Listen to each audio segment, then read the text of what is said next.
बेदार की डाली छेलो बैठी ओला पांच जेड़ को ठंडो पानी पे ओला ही मेरा बुरा सा ही मेरा गुरा हम पहाड़ ओला चल पहाड़ जोला। जय हिमालय जय भारत। हिमालय लोग यूट्यूब चैनल में आपका स्वागत है और मैं हूं जर्नलिस्ट डॉक्टर हरीश चंद्र लखेड़ा। उत्तराखंड कुमाऊं के चंद राजवंश के एक ऐसे राजा की कहानी बता रहा हूं जिसने मुगल बादशाह शाहजहां को 17वीं सदी में 1.19 लाख रुपए के नजराने पेश किए थे और वह इसके लिए कुमाऊं से दिल्ली भी गया और अनगिनत तोहफे पेश किए जो आज के रुपए में कम से कम 12 करोड़ के होंगे। लेकिन यह एक सौदा था जो घाटे का नहीं था, जबकि वह फायदेमंद सौदा साबित हुआ। वह राजा चतुर बनिक से भी चतुर निकला था।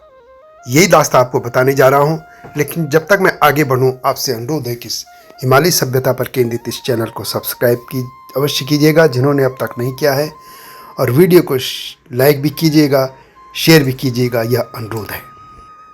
तो वह राजा था राजा बाज बहादुर चंद, यानी चंद राजवंश का राजा।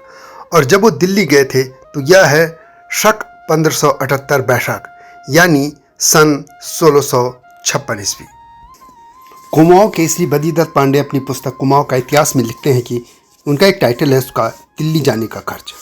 राजा बाज बहादुर चंद दिल्ली गए थे। उनके रोज नामचे यानी दैनिक चर्या का एक पत्र उनको मिला था। उसमें दिल्ली में जो खर्च नजराने में हुआ उसका वर्णन है, यानी जो उन्हें तोहफे दिए थे उसकी बात कर रहे हैं। उस रोम नामचे की नकल यहाँ दी जाती है, यानी उन्होंने जो भी उस पत्र उनको मिला था उस खर्चे का वो सामने है, आप इसको यहाँ पे देख सकते हैं। वे आगे लिखते हैं, शाके 1578 बैसाख सुदी 3 गुरु श्री राजा बाज बहादुर चंद देव की चलाई दिल्ली दरबार भई पेशकश को साज। वास्तव में ये जो नजराने पेश किए थे इसके पीछे की भी कथा है। बाज बहादुर चंद दिल्ली के सुल्तान शाहजहां और औरंगजेब के समकालीन थे। बाज बहादुर एक प्रतापी शासक थे। उन्होंने साम्राज्य विस्तार की नीति को अपनाया था। शुरुआती शासनकाल में ही 84 माल अर्थात तराई के क्षेत्र पर उन्होंने कब्जा कर लिया था, जबकि वह दिल्ली के बादशाहों का अधिकृत क्षेत्र था जहां से उन्हें कर प्राप्त होता था। सन 1638 में राजा त्रिमल चंद की मृत्यु पर कुंवर बाजा चंद या बाज चंद राजा बने।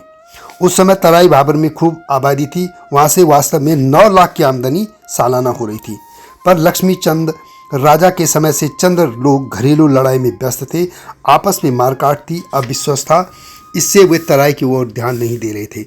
वहां कठेर के हिंदू मुखियों ने इनका बहुत सा माल का राज्य छीन लिया था। अतः फरियाद करने वे बादशाह शाहजहां के दरबार में पहुंचे, यानी वो बाज बहादुर चंद की बात कर रहे हैं। बहुत से तोहफे ले गए थे। इनमें चंवर गाय, कस्तूरा मृग, मुश्क, चंवर, निर्विसी, गजसा, घोड़े, खांडा, खुकरी, हाथी और सोने चांदी के बर्तन आदि थे। सुल्तान के पास ये नज़र पेश की गई थी और कठेरियों के जुल्म की कहानी उनको कही गई। तो शाहजहां ने कहा कि इस समय लड़ाई जारी है, वे भी युद्ध में शामिल हुए। जीत होने पर माल यानी तराई प्रांत उनको दे दिया जाएगा। वहाँ उस समय यानी 1654-55 की बात है, तब एक सेना गढ़वाल भी भेजी जा रही थी। गढ़वाल में तब रानी कर्णावती, यानी जिनको नाक कटी रानी के नाम से भी जाना जाता है, नक कटी रानी, शाहजहां का सेनापति नवाजत खान को यह जिम्मेदारी सौंपी गई थी। हालांकि बाद में रानी कर्णावती ने मुगल सेना को हरा भी दिया था और नजावत खान समेत उसके बहुत से सैनिकों के नाक कान भी काट दिए थे और वहाँ को उनको भगा दिया गया था। तो बद्रीदत्त पांडे लिखते हैं कि इस युद्ध में बाज बहादुर भी शामिल हुए थे। इस युद्ध में बहादुरी दिखाने पर उनको बहादुर की पदवी मिली थी, ये बद्रीदत्त पांडे लिखते हैं। खैर, शाहजहां ने इन नजरानों से खुश होकर उनको तराई भाबर का जो इलाका था वो शाहजहां ने दे दिया था और इसके लिए एक हुक्मनामा भी उनको दिया गया था। उसमें उनको तराई का जमींदार कहा गया था और इस तरह फिर तराई पर कुमाऊं के राजा बाज बहादुर चंद का अधिकार हो गया था। राजा बाज बहादुर चंद ने तराई में अपने अधिकारी नियुक्त किए थे और बाजपुर जो आज का शहर है वो उनके ही नाम पे बसाया गया था, ये उन्होंने ही बसाया था। तो यानी जो बाज बहादुर चंद ने शाहजहाँ को चंवर, कस्तूरी, निर्बीसी, गजशाह, घोड़े, खांडा, खुकरी तथा सोने चांदी के बर्तन भेंट किए थे, उनकी जो लिस्ट यहाँ पे दी गई है, जो बद्रीदत्त पांडे जी की किताब में भी है, उसकी तब जो लागत थी वो थी 1,19,201 रुपये, जबकि तराई क्षेत्र से सालाना 9 लाख रुपए की उस कालखंड में आमदनी होती थी। तो ये कह सकते हैं कि 9 लाख रुपए की जो आमदनी होती थी वो इलाका उन्होंने अपने कब्जे में ले लिया था और उसके बदले 1,19,201 रुपये का नजराना भेंट किया था। तो इस तरह से कह सकते हैं कि बाज बहादुर चंद जो थे वो किसी भी चतुर बनिक से भी ज़्यादा चतुर निकले। यदि हम आज की बात करें तो कम से कम तब का रुपया आज का 1,000 रुपये के बराबर हो गया होगा। और इसी हम आकलन से हम देखें तो यह आकलन से आगे पीछे भी हो सकता है, कम भी हो सकता है, ज़्यादा भी हो सकता है, लेकिन हम उस ज़माने के 1 रुपये को हम यदि 1,000 रुपये का मान लें तो तराई भाबर क्षेत्र से उस दौरान 90 करोड़ की आमदनी होती थी, जबकि राजा ने 11.92 यानी लगभग 12 करोड़ रुपए के नजराने पेश किए थे, जो कि एक सस्ता सा ही सौदा था। बाज बहादुर चंद के कार्यकाल को चंद वंश का स्वर्णिम दौर माना जाता है। उन्होंने लगभग 4 दशक तक शासन किया। यानी बाज बहादुर चंद ने अल्मोड़ा से 1638 से 1678 तक शासन किया था कुमाऊं पर। बाज बहादुर चंद कुमाऊं के चंद वंशीय शासकों में सबसे अधिक शक्तिशाली शासक माने जाते रहे हैं। उनका बचपन बड़ा त्रासदीय रहा है। वे चंद वंशीय राजा नीलू गुसाई के पुत्र थे। उस समय राजा विजय चंद थे, किंतु वे बड़े विलासी प्रवृत्ति के व्यक्ति थे।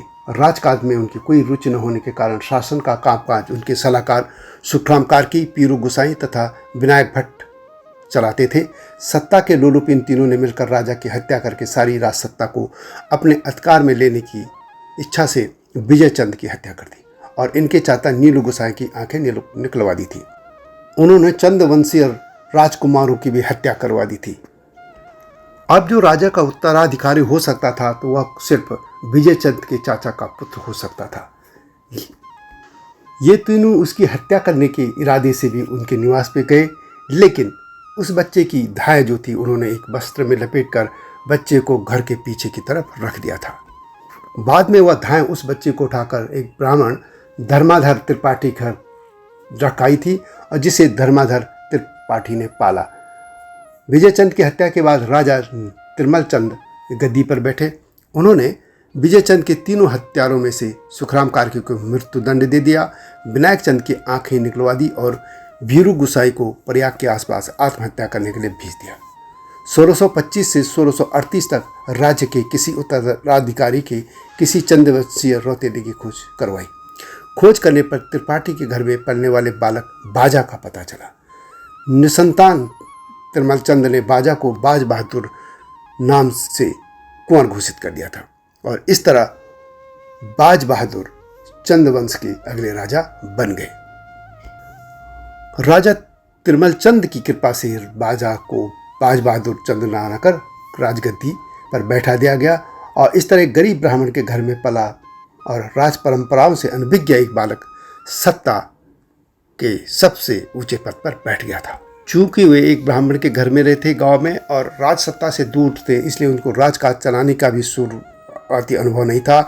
इसके अलावा जो तराई भाबर का इलाका था वहाँ पे भी कठेड़ियों ने कब्जा कर लिया था।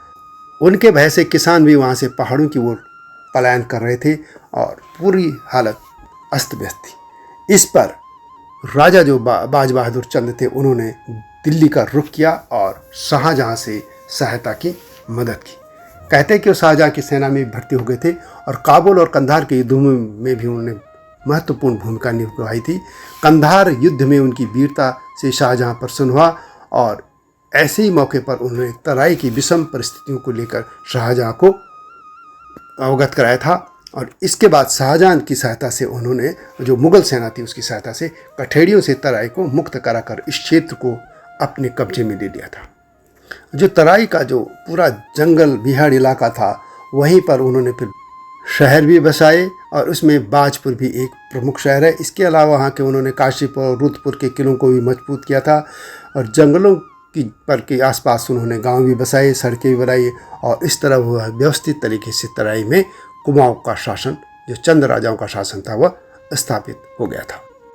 तो यह थी तराई क्षेत्र के कुमाऊं के राजाओं के अधीन आने की गाथा। यह वीडियो कैसी लगी कमेंट में अवश्य लिखें और हिमालय सभ्यता पर इसके चैनल को सब्सक्राइब करना न भूलना और वीडियो को शेयर भी कीजिएगा, लाइक भी कीजिएगा, यह अनुरोध है। अगली वीडियो की प्रतीक्षा कीजिए। तब तक जय हिमालय, जय भारत। हिमालय पे पेड़ हो तो गीत गाएंगी नदियाँ, गीत गाएंगी नदियाँ।